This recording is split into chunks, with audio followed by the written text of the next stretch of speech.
Fine-tune your reverse-engineered brand. Now that you have reverse-engineered your competitors and you have examined certain elements of their website, as well as marketing strategy critically, the next step is to look for patterns. Look for the industry standard. When you look at the content that your competitors publish, as well as their ads, their brand values, and their site layout among others, a certain pattern should emerge. There should be some sort of pattern that you would see that pretty much unites all your competitors. Their sites may look very different from each other, and their content is obviously different enough. But when you look at the themes, topics, and overall design philosophy they follow, many of those sites actually share quite a bit of similarity. Pay attention to this. Use this as industry standard of your high-ticket sales niche. How come? They wouldn't have that commonality if it doesn't work at some level or another. There's a reason why photography services, legal services, certain types of medical specialties share similar design and content patterns. The reason, of course, lies in customer expectation. When customers see that service providers have websites designed a certain way, that's what they will look for. At the back of their mind, that is the industry standard. Look for this industry standard. Your own website, as well as marketing materials, content, and editorial policies and strategies should mirror the industry standard. In other words, when people end up at your website from search engines or social media or other traffic sources, they're not in for a shock. If they have been looking for the kind of merchandise or service you are advertising or promoting, they probably look at other websites pushing the same things. When they end up on your website, they know what to expect, because your website speaks the same graphical and content language as your competitors. This is the industry standard.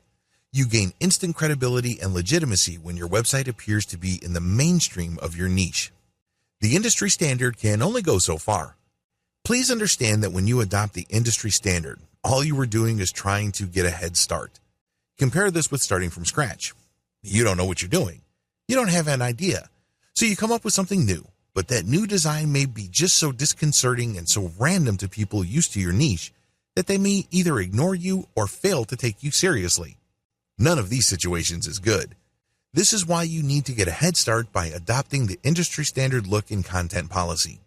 But after that, you have to fine-tune your specific look and content based on how your website actually performs.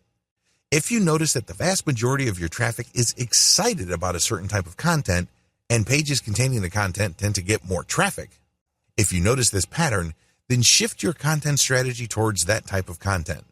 Drill deep. Become the established online authority for that type of content. This is how you customize your brand based on your actual experience.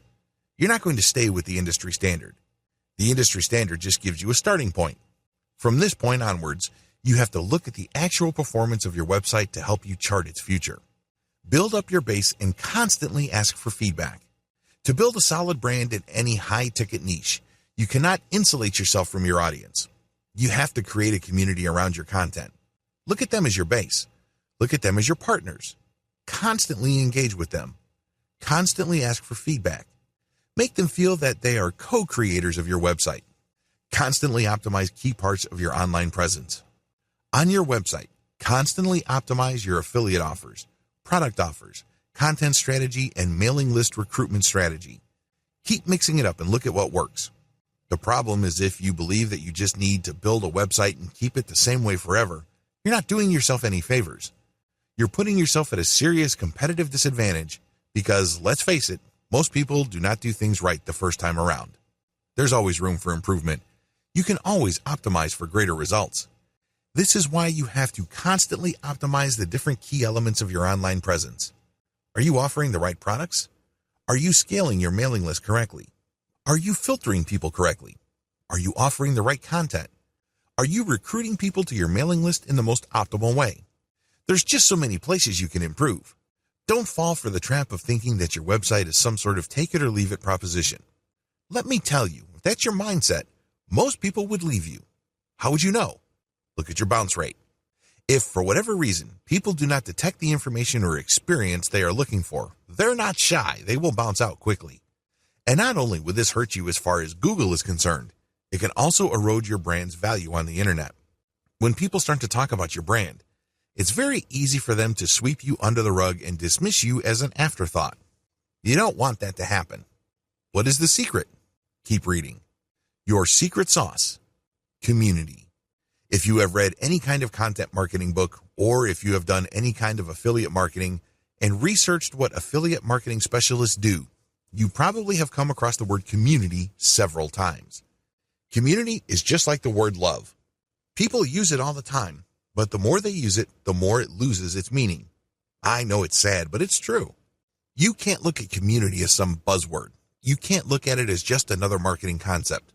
It has to be real for your specific case. Unfortunately, nobody can do this for you. You have to jump in there.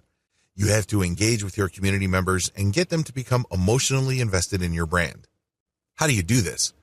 Well, send updates where you ask people for their opinion and you give out freebies. Don't get nervous. Just because you're giving out freebies doesn't mean that you're giving out money. Believe it or not, in marketing survey after marketing survey, people respond less to dollar incentives than they do to moral or symbolic incentives. Believe it or not, simply giving out a graphic member of the month or mentioning their name in your next email update is enough to incentivize people. Regardless, you have to give them incentives for participating. Make them feel that they matter. I have seen many mailing lists give out updates where they mentioned everybody who would send in any feedback. Even if it's the most ridiculous feedback, even if it doesn't really add anything to the discussion, they still get acknowledgement and recognition. It is no surprise that those mailing lists tend to be successful because a lot of people on the list feel that they matter. They feel that they are being listened to. They feel that they are being validated by the brand that they support. If you are on mailing lists and one mailing list treats you like a complete nobody and you feel anonymous, while the other list mentions you and runs promotions or collaboration campaigns that excite you, which list would you rather stay on? Which list email would you rather check? Which list would you talk about with your friends? It's a no-brainer. When people feel like a number, or they are made to feel like they are another face in the crowd, they're not all that excited. They won't be motivated to become your brand's evangelist or provide testimonials for your brand. Please understand that this is crucial. Since you are dealing with high-ticket sales that involves very selective and very discriminating audiences, a little bit of fan support helps. In fact, it can mean the difference between perpetually struggling and becoming one of the top brands in your niche. Tap your fan base. They are not just your customers, they are your potential fans. Turn them from content readers and list squatters to your pumped up, energized, and enthusiastic fan base. Not only are these people more willing to buy whatever it is you're pushing, but they're also more willing to spread the word about your brand. How come? They feel emotionally invested. They feel connected. At some level or another, they are under the impression that they have skin in the game. Grow your brand around your community. This is probably the hardest part of this process because a lot of marketers are content to stop at the point immediately above this section. But if you truly want to take your brand to the next level, evolve your brand around your fan base instead of the other way around. This is the secret to sustainable brand power. If you want your mailing list to grow in value over time, build it around the needs of the people on your list. Hold contests, hold AMA sessions, hold photo contribution contests or projects. Ask individual members if you can turn them into case studies. These are just some of the many ideas that you can use to build community. Remember, your list is not just a collection of people who have given you their legal consent to send them messages. Your list is a relationship. Treat it like one.